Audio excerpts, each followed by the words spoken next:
Bonsoir, désolé de ce retard. Nous avons eu un petit problème technique et nous allons maintenant pouvoir démarrer la réunion par le chant thème.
Carole va maintenant faire la bienvenue et la prière.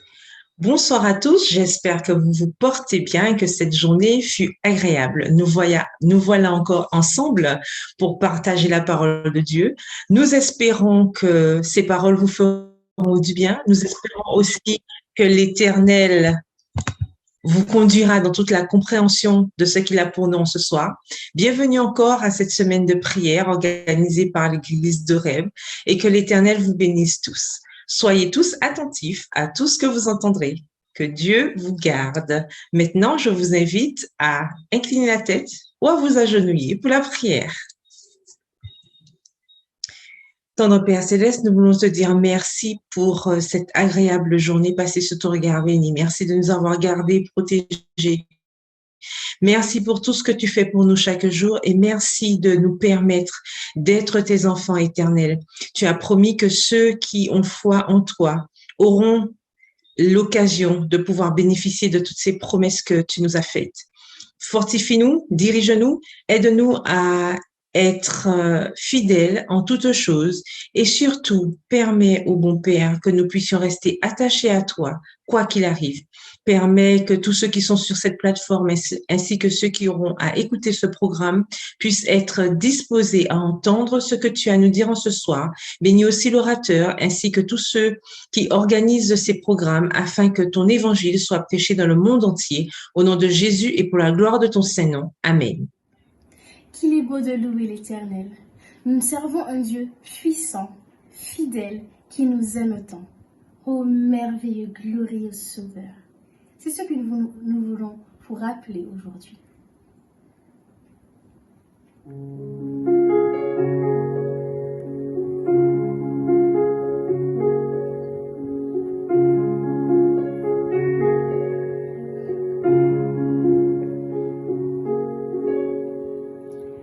Merveilleux, glorieux Sauveur, précieux Rédempteur ami,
Tu es celui que j'adore.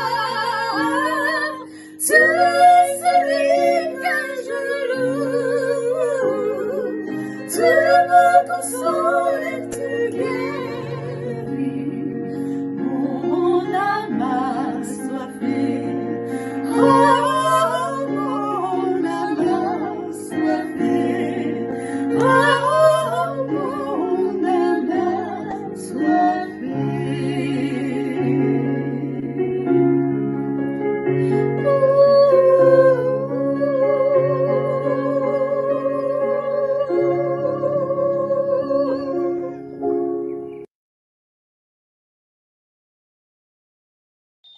Madeleine va maintenant nous dire le mot pour les enfants. À toi, Madeleine. Bonsoir à chacun de vous. Est-ce que nous avons des enfants parmi nous? Est-ce qu'il y a des enfants parmi nous? Malheureusement, non, mais je vais garder ma surprise pour moi. Alors, le titre de notre moment de partage en ce soir, « Détourne-toi du péché ». Et nous allons lire dans Apocalypse 14, au verset 7, qui dit que nous devons respecter Dieu et aussi, oui, c'est le moment où il va juger le monde. Nous allons voir un récit qui se passe dans une salle où un prédicateur adventiste, un pasteur, était en train de prêcher, le papa de Karl. Et pendant qu'il prêchait, 3 hommes sont entrés bruyamment dans la salle où il était en train de parler. Ils sont rentrés en coup de vent. Et l'un d'eux se mit en colère et cria, « On vous donne 10 minutes pour évacuer les lieux. » L'un avait un fusil, l'autre un couteau et le troisième une grande barre de fer. Et ils ajoutèrent, « On revient dans 10 minutes. Si vous êtes encore là, on vous donnera une bonne raclée. » Sur ce, les 3 hommes s'en allèrent. Karl se pose la question et dit, « Qu'est-ce que papa va faire? Est-ce qu'il va arrêter de parler et de dire à tout le monde de s'en aller? » Au lieu de cela, son père continua de prêcher. Environ 10 minutes plus tard, les 3 individus reviennent, car les dévisages, ils sont vraiment en colère maintenant, pense-t-il. Karl se tourne ensuite vers son père. Ce dernier regarde les 3 hommes droit dans les yeux. Soudain, ces 3 hommes se mettent à trembler, puis reculent et décampent. Quelques semaines plus tard, le père de Karl célèbre un baptême non loin de là où s'est passé cet incident. À la surprise de tout le monde, un homme s'avança, celui qui avait la grande barre de fer. Il dit, « Pasteur, je veux être baptisé moi aussi, mais je ne suis pas encore prêt. J'ai été un homme très méchant. » Et Karl est en train de réfléchir et se pose cette question intérieurement. Est-ce qu'un homme comme ça peut vraiment changer et servir Jésus? Mais au grand étonnement de Karl, quelques semaines plus tard, le père de Karl conduisit cet homme dans la rivière et le baptise. Karl est vraiment fier de son père et il n'en revient pas de savoir comment quelqu'un ainsi peut se détourner du mal et suivre Jésus. Nous avons 2 questions où il nous est amené à réfléchir, chers enfants et chers adolescents. La première est celle-ci. Il y a-t-il un péché dans la vie duquel tu aimerais te détourner? La deuxième, quelles choses peuvent t'amener à détourner tes yeux de Jésus? Qu'est-ce que tu peux faire pour que cela change? Et il nous est demandé un sujet de prière que nous allons faire maintenant. Alors, s'il y a un enfant ou un adolescent, non. Oui ou non? Ben, je vais prier. Et Maxime est connecté. Madeleine, excuse-moi, Maxime est connecté. Alors, Maxime? Maxime? Continuez. Oui, viens Maxime, tiens. Voilà. Attends. Merci. Madeleine Tara. Bienvenue déjà à toi, Maxime. Et la semaine prochaine, tu vas recevoir un petit présent. D'accord. Alors, on va prier et j'aimerais bien que tu puisses prier également et remercier Dieu pour la puissance qu'il nous donne pour nous transformer et aussi pour son grand amour, le pardon qu'il nous donne. Et après, je vais prier. Tu veux bien, Maxime? Oui. C'est notre moment à nous. Alors, nous t'écoutons.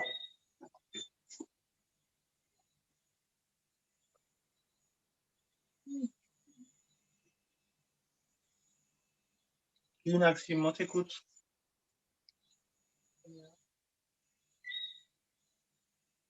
Et comme d'habitude. Tendre Père Céleste, nous te remercions pour ton amour. Nous te remercions pour ce privilège que tu nous accordes aux enfants, aux adolescents et aux adultes, afin de pouvoir te rechercher. Et en ce temps de la fin, Seigneur, tu nous donnes cette semaine de prière où tu nous appelles à entendre ta parole une fois de plus, ta parole basée sur le message des trois anges. Ô tendre Père Céleste, nous te remercions parce que nous savons que toi, tu transformes les vies. Comme tu as transformé la vie de cet homme, de méchant qu'il était, Seigneur, il a ouvert son cœur à toi et il t'a accepté, il t'a laissé venir habiter en lui. Ô tendre Père Céleste, tu peux le faire également pour tous les enfants qui sont connectés, tous les adolescents également, ceux qui ont besoin de toi. Merci Seigneur, parce que nous savons qu'avec toi, nous avons le pardon. Le pardon parce que tu es un Dieu d'amour. Tu prends soin de chacun de nous. Oh, merci pour les parents, les grands-parents, les éducateurs que tu places à côté de ces enfants, à côté de ces adolescents, afin de pouvoir les aider à connaître davantage ta parole et apprendre à t'aimer chaque jour. Merci pour ton amour. Merci pour ce que tu as déjà fait et ce que tu feras pour chacun d'eux. Oh Seigneur, ils ont repris l'école ce matin. Que tu puisses être avec eux. Ils vont rencontrer des obstacles, mais ils savent qu'avec toi, tout est possible. Avec toi, ils sont plus que vainqueurs. Merci, tendre Père Céleste, pour ton amour. Merci pour ta paix. Merci pour ta patience. Et merci pour Jésus qui nous sauve. Garde chacun de nous au nom de Jésus pour ta gloire. Amen. Amen. Je vous donne rendez-vous demain soir et nous allons voir adorer le Créateur et observe le sabbat. Donc, je donne rendez-vous à tous les enfants et à tous les adolescents. Bonne soirée à tous. Merci Madeleine. Bonne soirée à toi.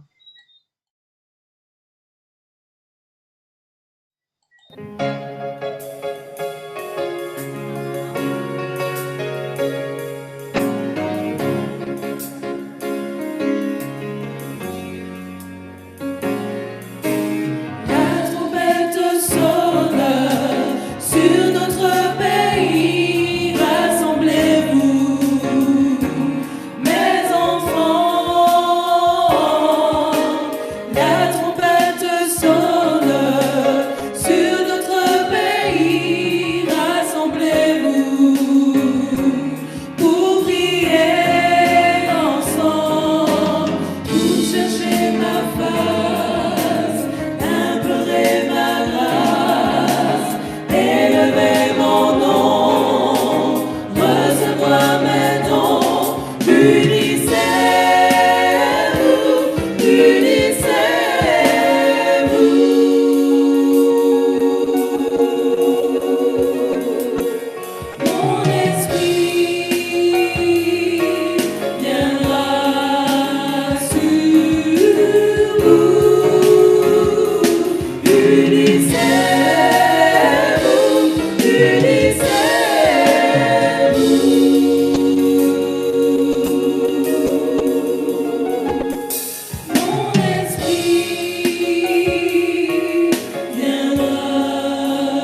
parler maintenant au frère Charles Saint-Louis qui va nous passer le message ce soir. Bonsoir à tous.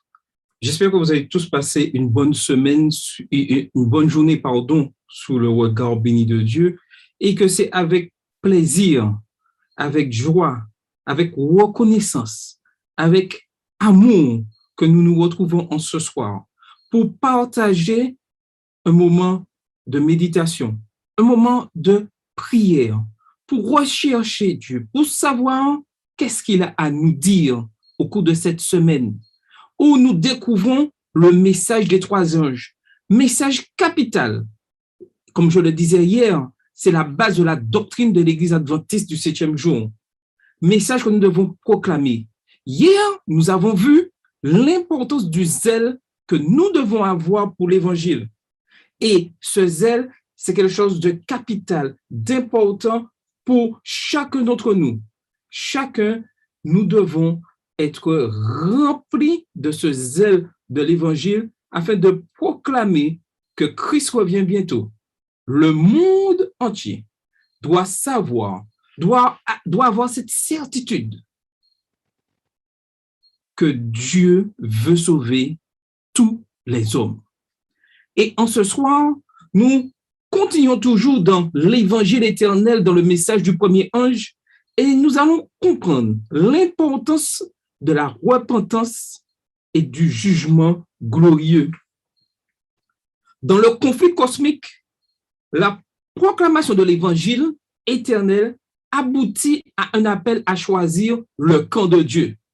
Et comme je le disais, nous devons proclamer l'évangile afin que chaque être humain puisse prendre une décision, choisir là où il doit aller. C'est le but de l'évangile, permettre à chaque être humain de pouvoir prendre une décision. Chacun sera libre de prendre sa décision, mais tout le monde aura entendu ce message et pourra dire oui, je me positionne soit dans un camp, soit dans l'autre camp. Et nous allons voir au cours de notre méditation quels sont ces 2 camps. Mais lisons Apocalypse 14, verset 7. Il disait d'une voix forte, « Craignez Dieu et donnez-lui gloire, car l'heure de son jugement est venue, et adorez celui qui a fait le ciel, et la terre, et la mer, et les sources d'eau. » Nous voyons déjà là une direction à suivre, où l'être humain est amené dans une direction à suivre dans un but précis, vers une adoration avec une récompense à venir. Dieu respecte la liberté humaine et invite chaque individu à répondre librement à son plan pour lui. Chacun est libre de choisir. Lorsque nous présentons cet évangile, nous n'imposons pas, nous ne forçons personne. Nous laissons le Saint-Esprit faire le travail. Mais Dieu nous utilise pour annoncer ce message. Et chacun d'entre nous, nous devons être remplis de ce zèle pour annoncer ce message. Car chaque homme, chaque être humain doit connaître la vérité. Cette décision des plus importantes déterminera la destinée éternelle de chacun. Et nous avons ce qui entraîne que nous avons une grande responsabilité. L'appel divin ressemble à celui des parents qui, sentant que leur enfant est sur le point de prendre une mauvaise décision, font tout ce qu'ils peuvent pour l'en dissuader. Et je suis sûr que chacun d'entre nous, avec nos enfants, nos connaissances, adolescents, nous devons toujours donner des conseils. Lorsque nous voyons un être cher s'égarer, nous faisons tout nos possible pour leur donner des conseils pour vraiment les ramener sur le bon chemin. Mais au final, c'est l'enfant, c'est la personne qui décide ou pas d'écouter nos conseils. L'appel vient du cœur de Dieu rempli d'amour. Oui, en ce soir, Dieu nous aime. Dieu vous aime. Dieu m'aime. Il aime tous les hommes, sans exception. Maintenant, Dieu lance un appel.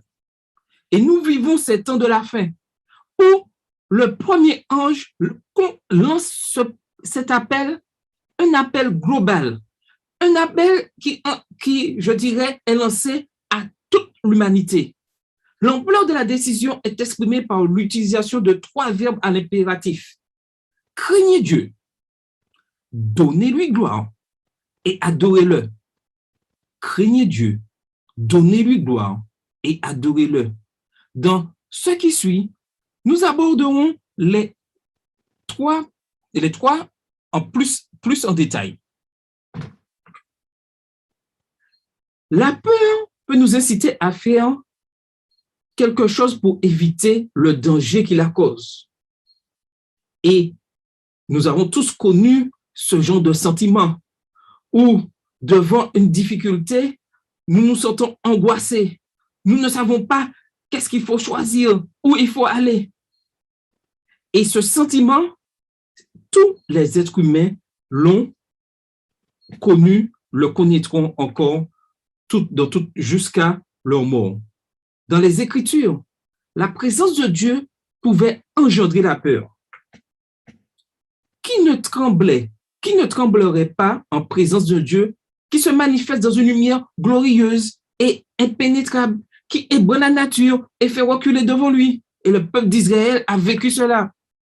Les êtres humains craignent pour leur vie, non pas parce que Dieu menace de les tuer, mais parce qu'ils se rendent compte que l'expérience de sa présence est d'une intensité telle qu'ils redoutent de ne pas y survivre. Et nous le voyons très bien dans Exode 20, verset 19, où les enfants d'Israël disent, il dit à Moïse, parle-nous toi-même et nous écouterons, mais que Dieu ne nous parle point, de peur que nous mourions, car il savait qui était Dieu. Il préférait que Moïse parle, puisque Moïse était un homme comme eux. Si Dieu parlait, il craignait. Et il disait que la splendeur, et c'est vrai, pouvait les tuer. Ce Dieu incomparable s'approche de ces créatures avec le désir d'être leur Dieu. Par conséquent, la peur qui les fait trembler et les terrifie les attire à lui avec admiration, laquelle s'exprime dans une soumission reconnaissante à lui, dans l'adoration et dans une communion avec celui qui est la vie même. Deutéronome 5, les versets 26 et 27. Et qui dit, quel est l'homme en effet qui ait jamais entendu, comme nous, la voix du Dieu vivant, parlant du milieu du feu et qui soit demeuré vivant? Approche-toi et écoute tout ce que dira l'Éternel, notre Dieu. Tu nous rapporteras toi-même tout ce que te dira l'Éternel, notre Dieu. Nous l'écouterons et nous le ferons. Et ensuite, elles sont animées de la véritable crainte de Dieu, une crainte révérentielle du Dieu créateur et rédempteur. Et nous avons plusieurs textes où nous pouvons découvrir cela. Exode 20, les versets 1 et 2, Apocalypse 4, les versets 10 et 11, et Apocalypse 5, versets 8 et 9. Alors, si quelqu'un peut lire un texte, 3 personnes différentes pour lire, une première personne pour lire déjà Exode 20, verset 1. Un volontaire?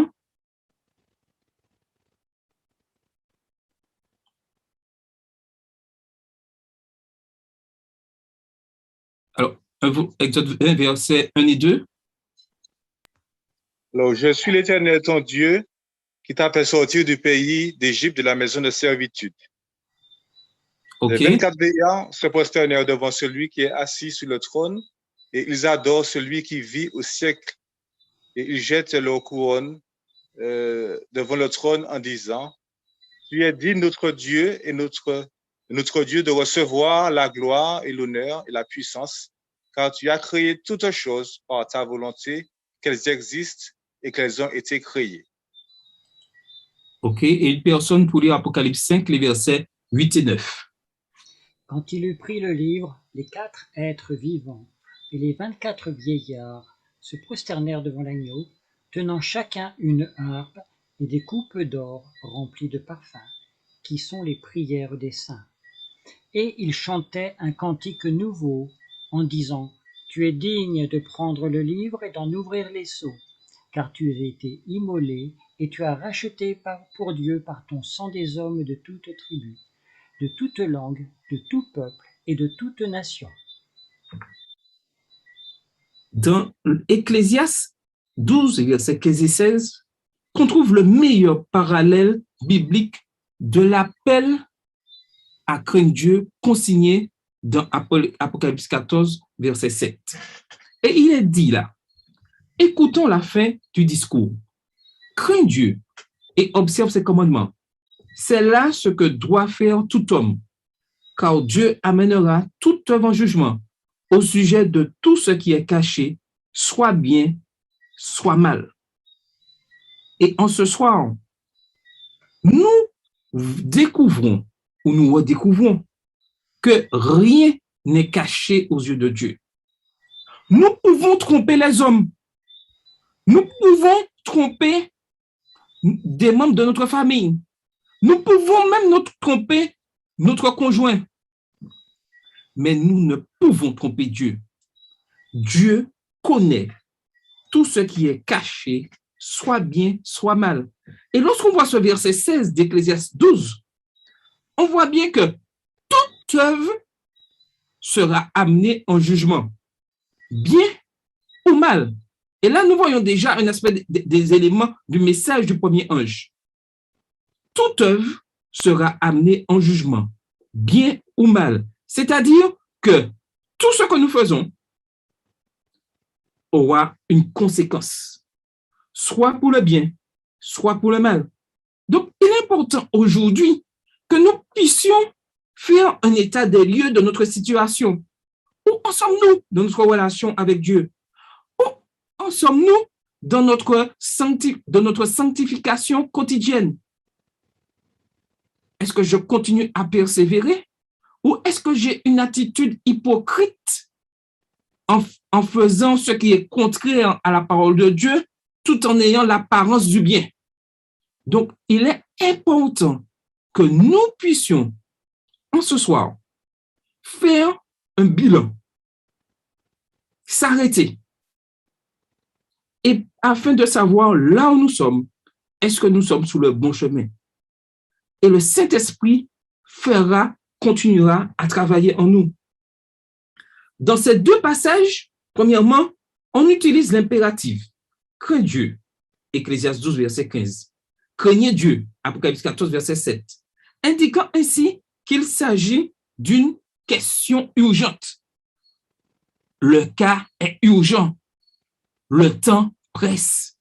Deuxièmement, cet appel est universel, en ce sens qu'il s'adresse à tous les êtres humains, ce que doit faire tout homme, Ecclésiaste 12, verset 15, et aux habitants de la terre. Et vous voyez ces deux versets qu'on a mis en parallèle, ce que doit faire tout homme et aux habitants de la terre.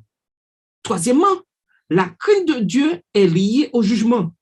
Dieu amènera toute œuvre en jugement. Ecclésiaste 12, verset 16. L'heure de son jugement est venue. Et nous vivons cette période. L'heure du jugement est venue. Et quatrièmement, craindre Dieu est associé à l'observation de ses commandements. Crains Dieu et observe ses commandements. Ecclésiaste 12, verset 15. Les saints qui gardent les commandements de Dieu. Apocalypse 14, verset 12. Donc, aujourd'hui, il est important de pouvoir observer les commandements de Dieu. Et lorsque nous voyons cette quatrième caractéristique, nous voyons que le peuple, que ceux qui seront fidèles jusqu'à la fin, ceux qui vont obtenir la couronne de vie, ce sont ceux qui observent les commandements de Dieu. Et il n'y a pas d'autre solution. Si nous voulons obtenir le salut, il faut que nous puissions observer tous les commandements de Dieu. Le premier ange invite instamment les êtres humains à faire de ce Dieu glorieux leur Dieu personnel et à manifester leur crainte ou leur admiration de lui en se soumettant à sa volonté empreinte d'amour. Et c'est ce que Dieu nous demande aujourd'hui, que nous puissions pleinement manifester notre admiration, notre crainte pour lui. Mais tout ceci passe par l'observation des commandements. L'alternative est de craindre le dragon ou de s'y soumettre pour échapper à la mort. Apocalypse 13, verset 15 le dit clairement. Et il lui fut donné d'animer l'image de la bête afin que l'image de la bête parlât et qu'elle fit que tous ceux qui n'adoreraient pas l'image de la bête fussent tués. Quelle que soit la situation, le camp que nous décidons de suivre, il y a une adoration. Personne ne pourra dire « non, j'adore pas, non. Soit nous adorons Dieu en suivant ses commandements, soit nous adorons la bête avec tout ce qui est inclus avec. L'être humain a été formé pour adorer. Donc, quelle que soit notre situation, nous aurons à rendre une adoration, soit vers Dieu, soit vers le dragon.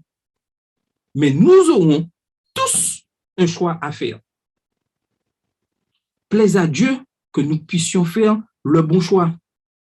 Par contre, celui-là seul qui est le vivant est mort, mais maintenant est vivant pour toujours. Seul l'agneau qui a été immolé peut préserver la vie. Donc, Dieu nous dit oui, c'est par le sang de Jésus-Christ que vous pouvez obtenir le salut, la vie éternelle. Et Apocalypse 1, verset 18 le dit clairement, je suis le premier, le dernier et le vivant. J'étais mort et voici je suis vivant au siècle des siècles. Je tiens les clés de la mort et du séjour des morts. Amen. Oui, Jésus tient la clé de la mort et du séjour des morts. Venons à Jésus, allons à Jésus, car c'est lui, par son sang, que nous pouvons obtenir la vie éternelle. Mais cela passe par le sacrifice, par une adoration et un respect des 10 commandements. Les êtres humains doivent mettre de côté leur orgueil et n'attribuer l'honneur et la gloire qu'à Dieu. Et ça, c'est un problème pour chacun d'entre nous. Car tous, nous avons un orgueil. Dès qu'on nous parle mal, dès qu'on attaque notre personne, nous sommes bouleversés, nous sommes prêts à répondre, écrasés. Mais lorsque Dieu habite en moi, lorsque Dieu fait ce travail en moi, et lorsque je décide de le suivre, j'apprends au fur et à mesure à mettre cet orgueil de côté et à laisser le bien agir dans tout ce que je fais. L'ange précise comment ils doivent glorifier le Créateur au cœur d'un conflit cosmique où la justice et l'amour de Dieu ont été mis en doute. Et ce message est proclamé. Dans la Bible, l'expression « donner-lui gloire » est utilisée dans le contexte du jugement pour reconnaître l'état de péché de l'humanité et le jugement juste de Dieu. Et ça, c'est très important, car certains voudraient un peu éliminer ça, réduire, donner gloire, c'est aimer Dieu. Non, ce n'est pas ça. Donner gloire à Dieu, c'est annoncer qu'il y a un jugement. Reconnaître notre état de péché, l'état de péché de l'humanité, et que le jugement de Dieu sera toujours juste. Personne ne pourra dire, lorsque Dieu rendra justice, personne ne pourra dire, je n'étais pas au courant. Personne ne pourra dire, c'est à cause de frère X que j'ai laissé l'église, que j'ai abandonné tes commandements. Le Seigneur te dira, c'est moi que tu dois suivre, c'est pas frère X ni Y. Frère X, Y aura sa sentence. Mais le plus terrible serait que je perde mon salut à cause de frère X, frère Y, et que frère X, frère Y a demandé pardon au Seigneur et a le salut, et moi je n'ai pas le salut. Certes, je vais dire à cause de frère X, Y, mais j'ai refusé le pardon de Jésus. Mais frère X, Y, même s'il a dit des bêtises sur moi, il a accepté le pardon de Jésus et il sera sauvé.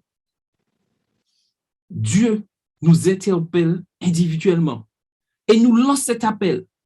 Quoi qu'il se passe autour de toi, même si on te maltraite, même si c'est injuste, mais Dieu le voit.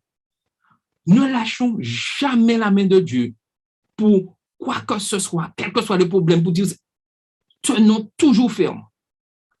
Nous courons une course et nous devons franchir cette ligne d'arrivée. Dieu a déjà remporté la victoire. Ne laissons pas l'ennemi détruire ce que Dieu a commencé à faire ce travail en nous. Dans un tel cas, cette expression est une confession de culpabilité. Et nous le voyons dans la Bible des hommes qui ont compris ce sens-là. Et nous avons dans Josué 7, verset 19, qui a dit clairement, Josué dit à Akan, mon fils, donne gloire à l'Éternel, le Dieu d'Israël, et rends-lui hommage. Dis-moi donc ce que tu as fait, ne me le cache point. Et vous connaissez toute l'histoire.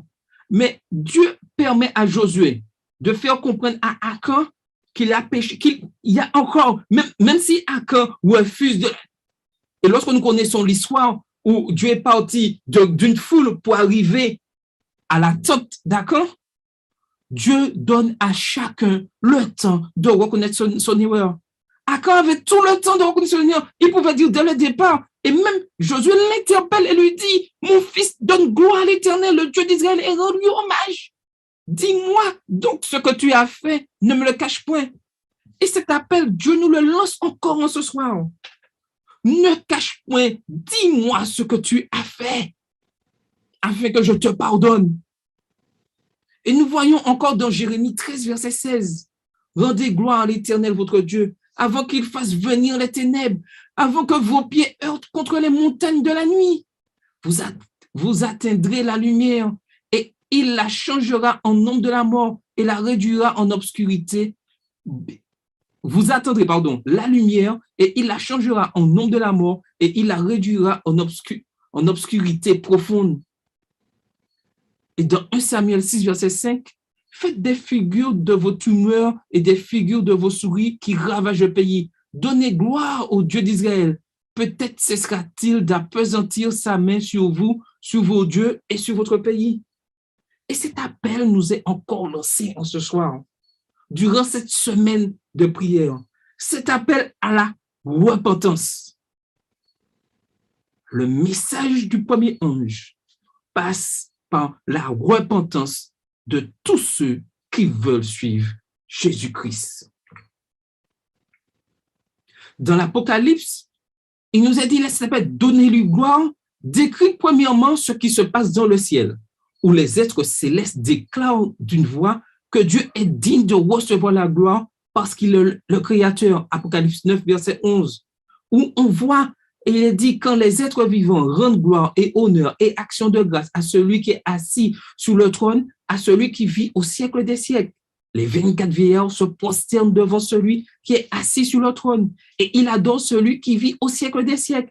Et ils jettent leur couronne devant le trône en disant, tu es digne, notre Seigneur et notre Dieu, de recevoir la gloire et l'honneur et la puissance, car tu as créé toutes choses et c'est par ta volonté qu'elles existent et qu'elles ont été créées.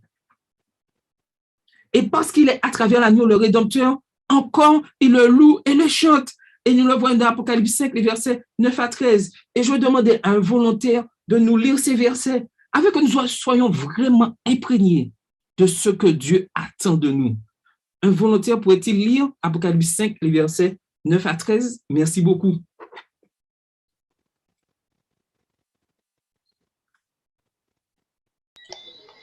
Alors, je lis. Vous m'entendez bien? On t'entend bien, vas-y. D'accord. Et il chantait un cantique nouveau en disant, « Tu es digne de prendre le livre et d'en ouvrir les sceaux, car tu as été immolé, et tu as racheté pour Dieu par ton sang des hommes de toute tribu, de toute langue, de tout peuple et de toute nation. Tu as fait d'eux un royaume et des sacrificateurs pour notre Dieu, et ils régneront sur la terre.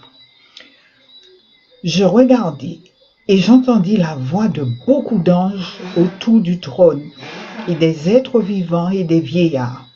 Et leur nombre était des myriades de myriades et des milliers de milliers.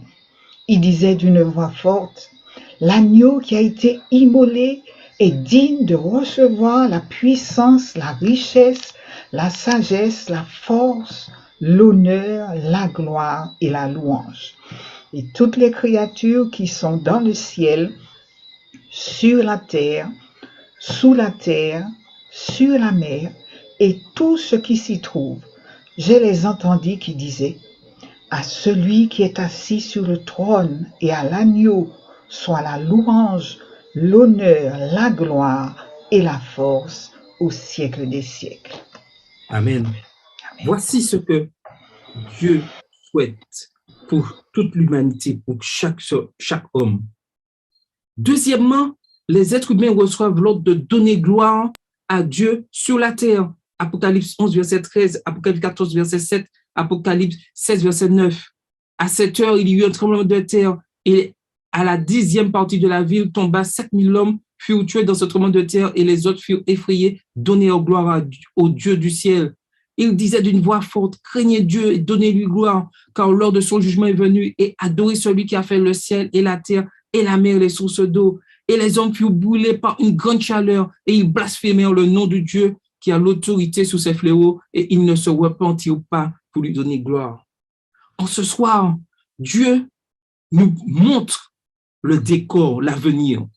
Il n'y a que 2 solutions. Et la balle est dans notre camp. Quel choix feras-tu? Quel choix ferons-nous? Troisièmement, à la fin du conflit cosmique, tous rendront gloire à Dieu. Et il est dit dans Apocalypse 19, verset 7, « Réjouissons-nous et soyons dans l'allégresse et donnons-lui gloire, car les noces de l'agneau sont venues et son épouse s'est préparée. » Et Apocalypse 5, verset 13 dit, « Et toutes les créatures qui sont dans le ciel, sur la terre, sous la mer, sur la terre, et tout ce qui s'y trouve, je les entendis qui disaient à celui qui est assis sur le trône et à l'agneau, soit la louange, l'honneur, la gloire et la force au siècle des siècles. Ne voulez-vous pas être présent à ce rendez-vous-là? Moi, je veux être présent. Je veux être présent. Je veux être présent. Et je veux que tous soient présents. Faisons des plans pour être là. Mettons de l'ordre dans nos vies. Corrigeons ce qui ne va pas, afin que lorsque le jugement arrivera, nous soyons trouvés justes aux yeux de Dieu. Ici-bas, on est réticent à reconnaître que tous les êtres humains sont pécheurs et que Dieu est un Dieu juste et aimant. L'appel devrait être lancé à tous, car certains d'entre eux seront témoins du bouleversement destructeur des forces de la nature et donneront gloire à Dieu. Ils reconnaîtront qu'ils sont pécheurs et que les jugements de Dieu sont justes. Et cet appel est pour nous aujourd'hui. À cette heure-là, il y a eu un tremblement de terre. Quelle sera notre position quand tout sera chamboulé? Et il nous est dit dans Romains 10, versets 8 et 9, que dit-elle donc? La parole est près de toi, dans ta bouche et dans ton corps, et dans ton cœur, pardon. Or, c'est la parole de la foi que nous prêchons. Si tu confesses de ta bouche le Seigneur Jésus, et si tu crois dans ton cœur que Dieu l'a ressuscité des morts, tu seras sauvé. Voilà le chemin du salut. Voilà ce que nous devons faire. L'appel à accepter le Dieu majestueux de la Bible en tant que Dieu personnel, autrement dit de le craindre, et à confesser notre état de pécheur en reconnaissant la justice et l'amour de Dieu est énoncé dans le contexte de l'annonce disant que l'heure de son jugement est venue. Apocalypse 14, verset 7. Le jugement est, en principe, une recherche juridique de la vérité. Un crime aux proportions cosmiques a été commis lorsque les puissances du mal ont tiré à boulet rouge sur l'intégrité du caractère d'amour de Dieu. Mais dans le jugement final, la réputation du Créateur sera complètement blanchie. Les méchants ont soutenu la tromperie du dragon, mais le jugement révélera leur erreur. C'est maintenant que les êtres humains doivent craindre Dieu et lui rendre gloire. Le jugement dernier est une doctrine chrétienne. Selon les Écritures, il se compose de 3 étapes. La première est le jugement investigatif dans le ciel avant le retour de Jésus. Lors de ce jugement, on examine la vie des enfants de Dieu pour voir s'ils sont restés fidèles à l'engagement de leur foi envers l'agneau. Et vous avez ces textes qui se trouvent dans Daniel 7, les versets 8 à 10, 13 et 22, Romains 2, les versets 5 et 6, 1 Corinthiens 3, verset 8, 2 Corinthiens 5, verset 10, Éphésiens 6, verset 8. Et je vous conseille de prendre ces textes lorsque vous allez revoir la réunion de ce soir, afin de vraiment vous faire imprégner, de comprendre ce que Dieu attend de chacun de ses enfants pour ce jugement. Lors de ce jugement, on examine la vie des enfants de Dieu pour voir s'ils sont restés fidèles à l'engagement de leur foi envers l'agneau. Et tous ces textes sont là afin de nous faire comprendre cet amour que Dieu a pour chacun d'entre nous. Oui, quand Jésus reviendra, ce sera non pour juger son peuple, mais pour le sauver. Est-ce que vous comprenez le message? De même, comme l'apôtre Paul le dit dans Hébreux 9, verset 28, de même Christ s'est offert une seule fois pour nous, pour porter les péchés de plusieurs, apparaîtra sans péché une seconde fois à ceux qui l'attendent pour leur salut. Les chrétiens qui croient en l'immortalité de l'âme croient aussi en un jugement précédant le retour de Jésus. Selon eux, le jugement a lieu à la mort de l'individu et à ce moment-là que sa destinée éternelle est légalement déterminée. En ce soir, je vous le dis, et je m'appuie sur les Écritures et je m'appuie sur la Bible pour dire qu'elle rejette le concept de l'immortalité de l'âme et enseigne que l'individu dort dans le Seigneur. C'est ce que la Bible enseigne, que chaque individu, lorsqu'il est mort, dort dans le Seigneur jusqu'au retour de ces derniers. Il n'y a pas histoire d'âme qui se promène, purgatoire, etc. Mais j'ouvre la parenthèse. Lorsque, en tant qu'adventistes du 7e jour, nous disons que nous croyons que la personne qui est morte dort dans le cercueil et que certains d'entre nous, lors des enterrements, touchent le cercueil, parlent aux morts. Nous sommes dans l'immortalité de l'âme. Il faut que nous fassions attention à ce que nous croyons et à ce que nous professons. Et l'ennemi est vraiment pernicieux. Et c'est dans ces détails qu'il nous piège. Rappelons une chose, que lorsque quelqu'un est mort, il dort et il attend le retour du Seigneur pour savoir s'il sera sauvé ou s'il sera condamné. Il n'y a rien qui se passe quand un individu meurt. Il dort et il n'est au courant de rien du tout.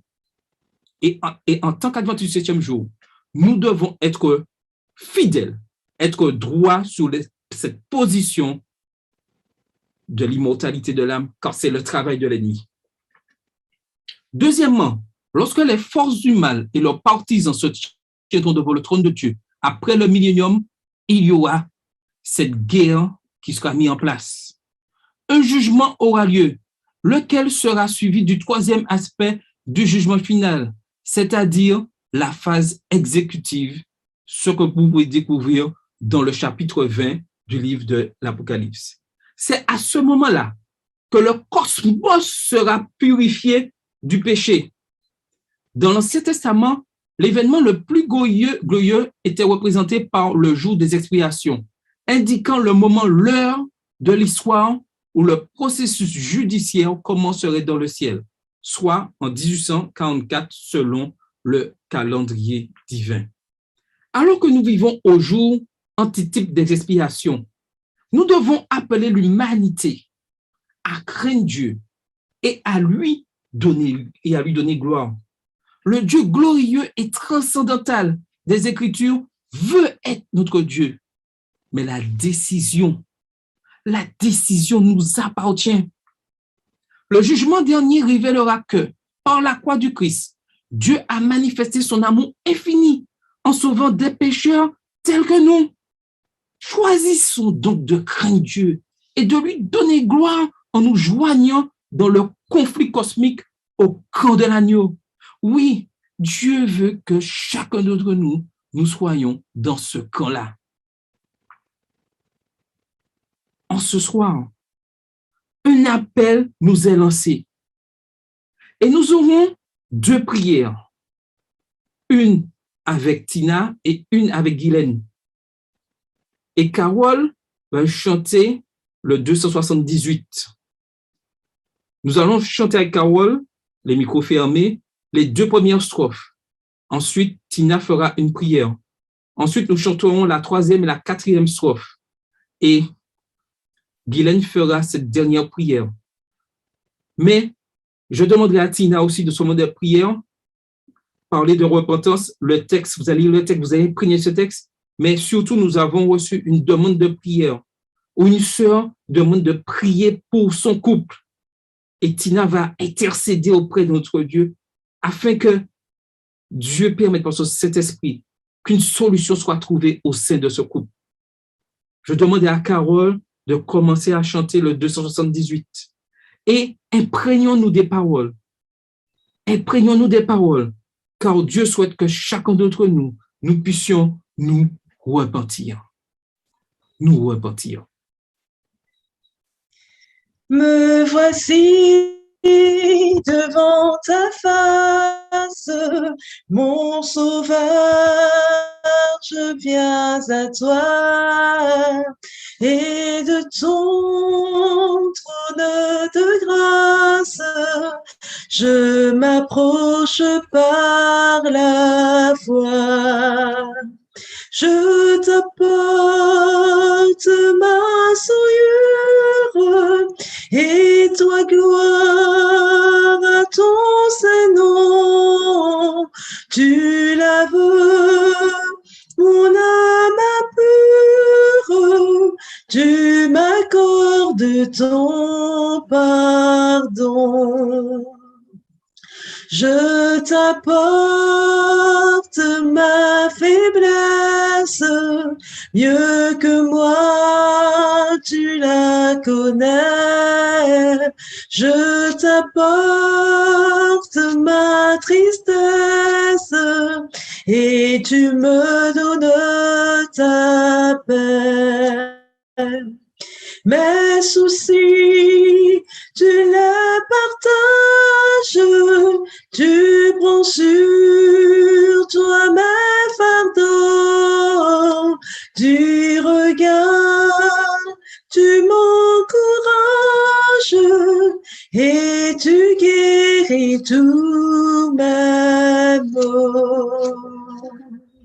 Et nous allons prier avec Tina. Notre Dieu, notre bon Père céleste, en ce soir, nous nous approchons du trône de la grâce, conscients que sans toi, nous ne pouvons rien faire, Seigneur. Nous te remercions de tout ce que tu as fait pour nous, afin que nous puissions avoir la vie éternelle. Mais Seigneur, en ce soir, nous demandons pardon pour tous nos errements, pour tout ce qu'on fait devant toi qui n'est pas digne de ton Saint-Nom.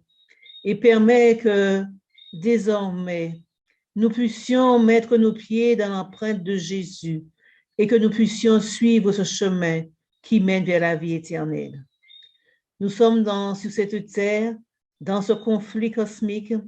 L'ennemi veille et veut ravir le plus grand nombre, mais ton sang a coulé pour le salut de tout homme.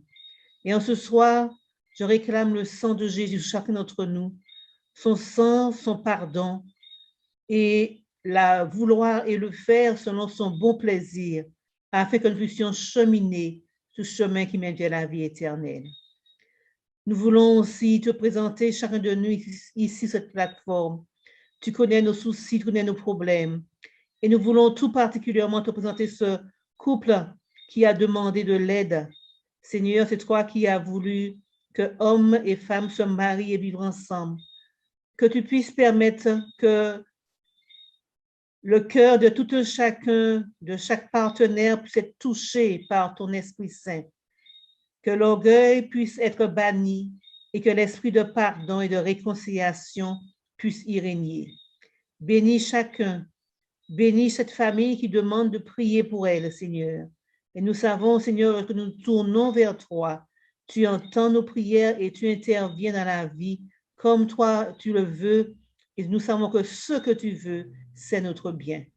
Seigneur, merci de nous garder tout au long de cette semaine et permet que nous puissions être présents afin de t'entendre nous parler, de réformer nos voies et de cheminer avec toi jusqu'au bout. Nous t'avons prié dans le doux nom de Jésus. Amen. Amen.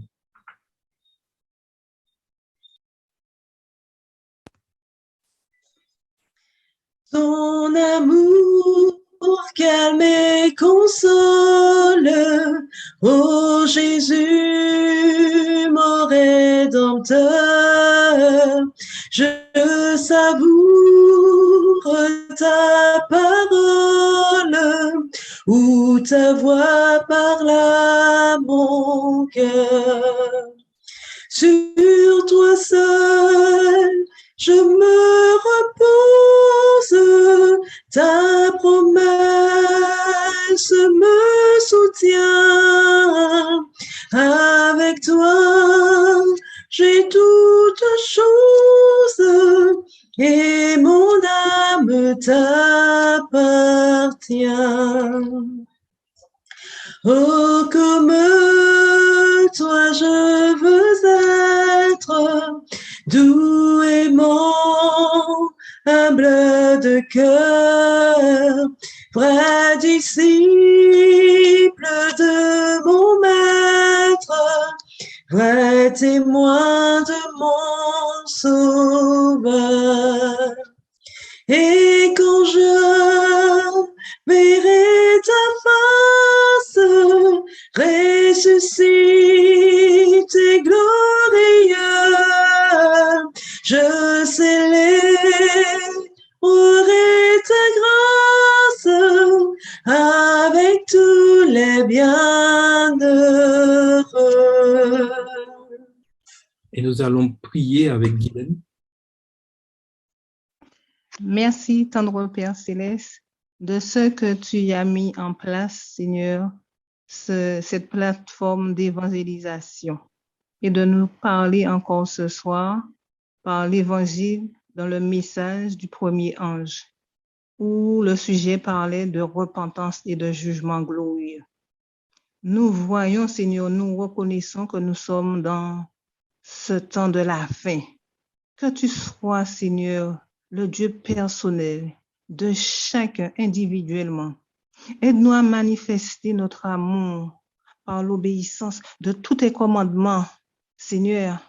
Et aide-nous à mettre de côté, Seigneur, tout orgueil, tout faux semblant, mais à être des vrais adorateurs, nous aimant les uns les autres, à mettre en pratique tous tes enseignements, car tu es le seul, l'unique modèle par excellence.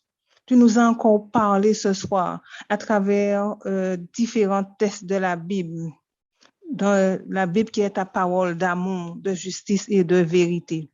Aide-nous, Papa, à rester fidèles dans l'engagement de notre foi envers toi, notre Seigneur glorieux. Donne-nous à chacun de prendre la bonne décision, celle de t'appartenir pleinement, et particulièrement, Seigneur, où nous voyons que tout événement qui se passe dans le monde entier nous montre que tu es à la porte. Tu nous l'as dit toi-même, Seigneur, que dans les temps de la fin, nous saurons, Seigneur, que tu es proche.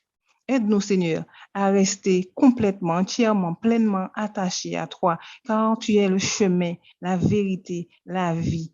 Permets que nous soyons zélés, Seigneur, afin que ceux qui ne te connaissent pas, Seigneur, par nos comportements, Seigneur, par nos paroles, par notre manière de faire, Seigneur, puissent voir, Seigneur, que nous t'appartenons pleinement, Seigneur, que nous soyons le sel de la terre qui donne de sa saveur. Permets que nous ne soyons pas une pierre d'achoppement, Seigneur, pour nos voisins, nos voisines, nos collègues de travail, Seigneur, tous ceux qui nous regardent, nous observent, parce que nous savons, Seigneur, que nous sommes observés plus que quiconque, Seigneur. Lorsque nous marchons dans tes voies et que nous obéissons à tes lois, à tes commandements, Seigneur. Merci d'avoir parlé à travers ton serviteur, et que tout ce que tu nous as encore enseigné, Seigneur, et que nous connaissons déjà, que nous puissions le mettre vraiment, vraiment en pratique, particulièrement dans ces temps de la fin. Reste avec nous en cette soirée que toi-même tu as déjà préparée pour chacun de nous. Bénis tous ceux que tu as permis de suivre, Seigneur, cette réunion de rafraîchissement et que nous puissions être unis dans ton amour plus que jamais.